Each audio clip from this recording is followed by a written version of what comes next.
Sir మీ పేరు sir? Sir పోయినసారి వేసిన మా 416 ఎలా ఉంది సార్?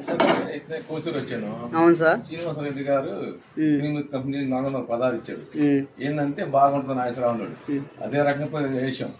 చేస్తే ఒక 10 కట్టలతో పని అయింది. ఆయిల్ ముందు తక్కువ, కాయలు రంగు ఉండేవి. మాకైతే 34 గంటలు అయినాయి. రంగు కానీ కోత కానీ ఇబ్బంది అయినది వస్తుంది. కలర్ కానీ బొబ్బర్ కానీ నల్లి కానీ ఏం ఆశించాలి వస్తుంది. కాస్తుంది 34 క్వింటాలు కలిగింది. రైతు మన రేటు ఎలా పడింది సార్ మార్కెట్లో? 13 పడ్డాయి. అప్పుడు 13,000 పడుతుంది. Okay sir. ఇప్పుడైతే మార్కెట్ మన రైతులకి ఏమన్నా చెప్పాలనుకుంటే మీరు వేసుకోమని చెప్తారు చెప్పాను. చివరిసారిగా మన రైతులకి ఏమైనా చెప్పదలుచుకున్నారు సార్? రైతులు చెప్పేది ఏముంది, కొంతమంది వేసుకుంటారు, కొంతమంది దాకా వారం 10 రోజులు చెబుతున్నారు. కంపల్సరీగా వేసుకుంటారు. బాగానే ఉంటుంది దిగుబడి. Okay sir, thank you sir.